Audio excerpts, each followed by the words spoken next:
I'm Corbett Wall with DVAuction, here with your feeder flash for Thursday, January the 11th, brought to you in part by the Vortex Corporation. Established in 1967, Vortex provides excellence in animal health, including but not limited to all-American ID tags for all classes of livestock. For more information, go to y-tex.com. Preparing for the polar vortex. Now this was forecasted here several days ago that we were going to get bitter cold temperatures covering most of the nation here coming up, and indeed it's coming.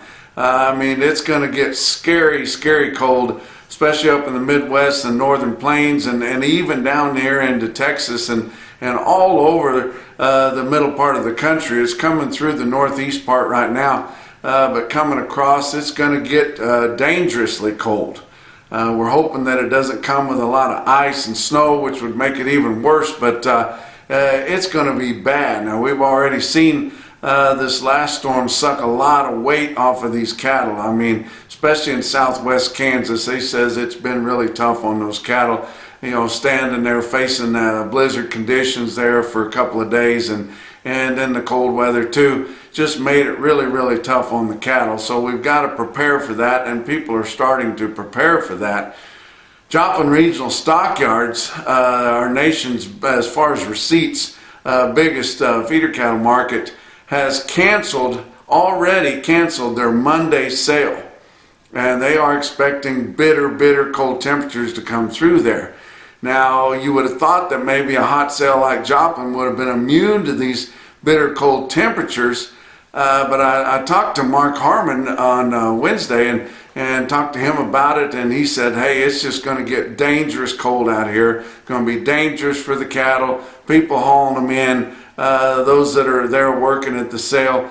And, you know, just last week, they had nearly 30, or in the last 10 days, counting Monday, they had nearly 30,000 cattle go through those yards and get marketed there in the last 10 days. And Mark said that those cattle were burping and farting till hell wouldn't have it, just like cattle and people will do when they get in a big clump like that.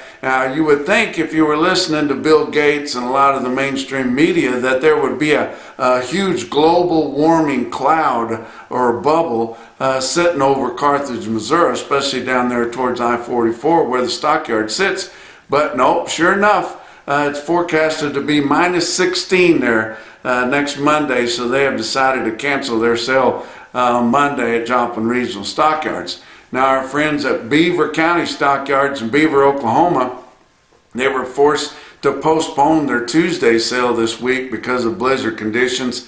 They have over 2,000 of those cattle in the yards. They've been taking care of them. Cattle are comfortable, in good shape there. They are going to sell those cattle on Friday, but they're not accepting any more consignments for the Friday sale.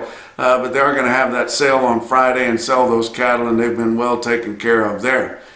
We are expecting a big Saturday kill. Now, we've been talking about a Saturday kill, but this is going to be a big one. Most all your major plants will kill on Saturday because they have been curbed so bad here by these winter-like and blizzard conditions, especially down here in the southern plains.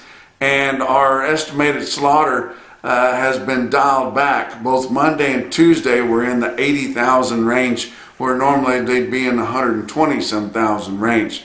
So our harvest, our cattle slaughter, has been cut way back, and it's not expected to be too big for Wednesday. We're expecting a bigger slaughter on Thursday and Friday, but most of your bigger plants are going to have a kill on Saturday trying to catch up, and packers are going to be scrambling for cattle, and the cattle that they're going to be bringing in off the show list are going to weigh lighter. That's going to be tough on the guys selling them, but it's going to cut down on the tonnage of beef that these beef packers are pulling in. So we're expecting our fat cattle market cash sales to be fully steady and higher this week whenever they start taking off. We've seen a little dribble of trade already, but nothing quite yet. But I want to also try to squash some nasty rumors that are going on out there.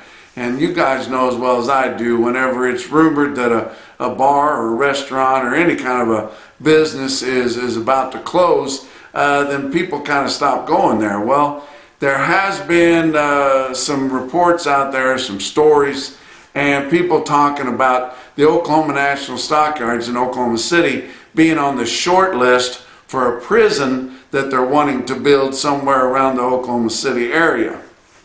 Now, what the people at the Oklahoma National Stockyards are saying is, well, you can have us on the short list if you want, but we're not for sale. And they have no interest in selling the stockyards there and having some kind of a prison come in there. The Stockyard City draws a lot of people down there to Cattleman's Steakhouse, Langston's Western Wear, Little Joe's Boots, and all kinds of retail around there. Plus the Exchange Building is a viable office building with a lot of big offices in there, including Superior Livestock Auction. But they've been talking about that and saying that, well, if they won't sell and they decide to do it there, they're going to secure eminent domain over that property.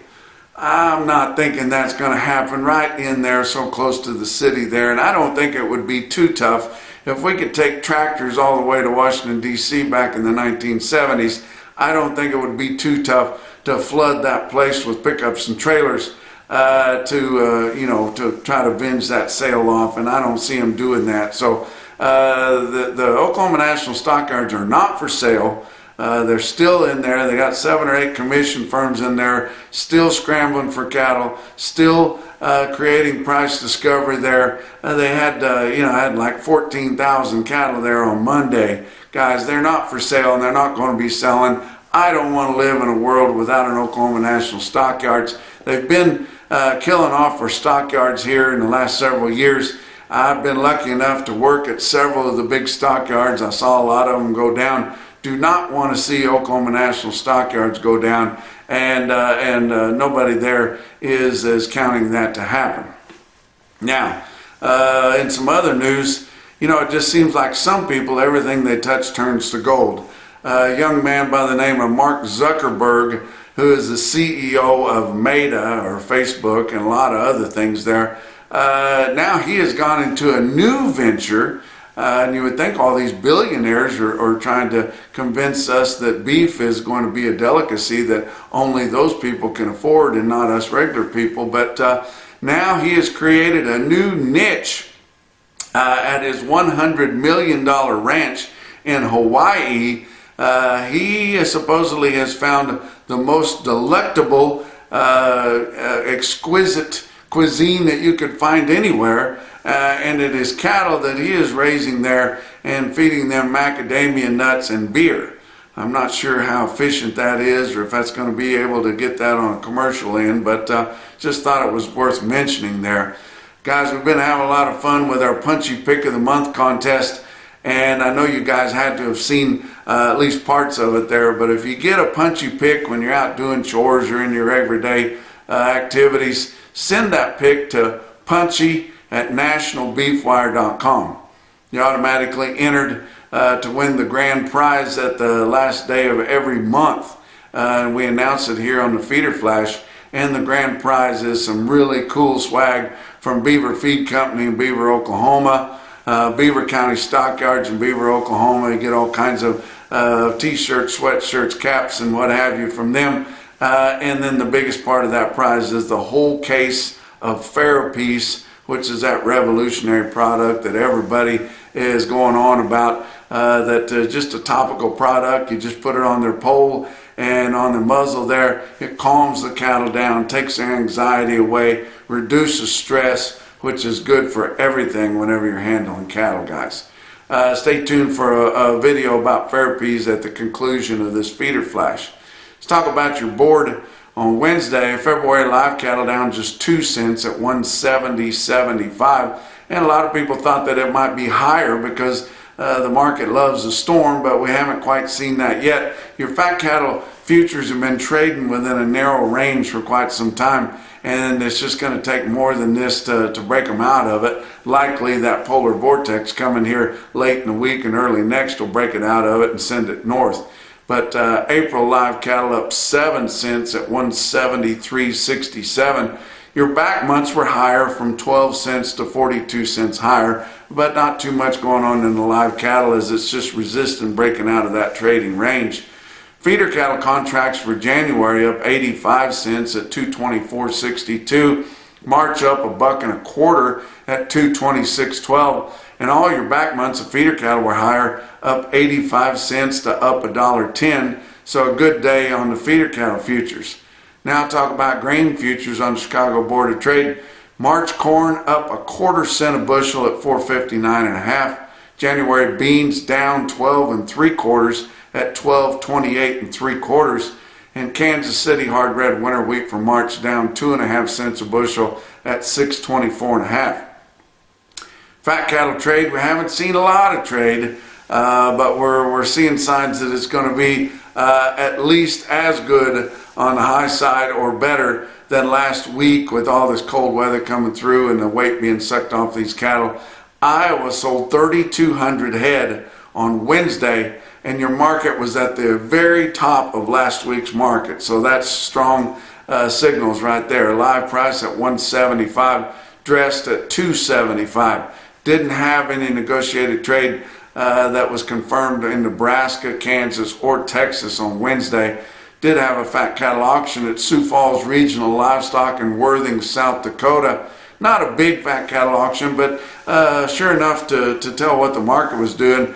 It was kind of unevenly steady. Steers were as much as $1 higher, slaughter heifers as much as $1 lower, but a good market there. And most of the slaughter steers and heifers bring from 169 to 178.50. There was not a premium really noticed on any of our program cattle, non-implanted or drug-free cattle, and that happens whenever your packers get pretty hungry there. They just give it for good fat cattle, and they don't care what kind of programs they're in. Box beef cutout values are responding to this lighter kill. Finally, it's been hard to get anything going, and of course your choice has really fallen out of bed with your choice rib falling so much after the holiday demand. But it was back up on Wednesday, and we continue to see that choice select spread narrow, which is normal for this time of year. But choice cuts were up 291 on Wednesday afternoon at 283.07. Selects up 411 at 266.94. Slaughter, we talked about that. Very meager. Wednesday was estimated at 113,000. I wouldn't be surprised if they don't dial that back when they get the results, just like they did Monday and Tuesdays. But week to date, through the first 3 days of this week, just 301,000 head harvested. Can't really compare it to the previous week because of the holiday, but for the same week a year ago, it was down 79,000. That is a bunch, guys. But we are expecting that big Saturday kill.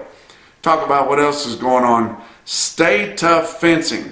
Stay Tough sales representatives offer personal assistance in product selection, planning, and layout, as well as fence installation training. Stay strong, stay tight, stay tough with Stay Tough Fencing there, guys. Let's talk about your feeder cattle market, your real-time index on DVAuction based on an 800-pound steer, cash auction steer up through your middle 12 states. 228.06 late on Wednesday. That was down 61 cents. So it was down on Monday, back up on Tuesday, down again on Wednesday, but still hanging up there pretty good and very close to your CME cash feeder cattle index. The latest quote available on that was 227.69. Coming up this weekend on Sunday, one of our premier production bull sales guys, Wrestler Land and Cattle. That's in Cooperstown, North Dakota. They've got one of the finest red Angus herds up there, and they are going to be having their production sale on Sunday at 2 o'clock Central. Be sure to go on to DVAuction.com and go on there and check out their online catalog there. Shop for your red Angus bulls and get ready for that sale on Sunday. Talk about your big feeder cattle auctions on Wednesday. OKC West, El Reno, Oklahoma.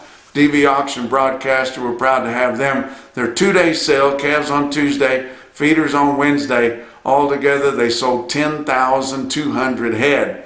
Feeder steers, compared to 2 weeks ago, were $2 to $4 lower. Of course, we know the demand for feeders has kind of gone down because of the mess and the feedlots and the storms and everything, and then the big cold snap coming. Feeder heifers $4 to $8 lower. Calves were mostly steady. Few sales $2 to $3 lower, but still a good sale there at El Reno, Oklahoma. Torrington Livestock Markets was our NationalBeefWire stick-out sale of the day on Wednesday. Boy, they had a whale of a sale there. They had like 7,000 consigned. They were still selling those cattle, but when I pulled the report on Wednesday night to do this broadcast here, they had a lot of cattle on there, plenty enough to test the market, and this is the market there up in the northern plains and over in the mountain states, guys. How about 890 head on Cattle Market Central's automated market report in the 5-weight category? They averaged 568 with a weighted average price on all of those 5 weights of $312.92. Wow. How about 808 head of 6-weight steer calves, average 645 at $276.73. Those are both knockout prices there on a weighted average.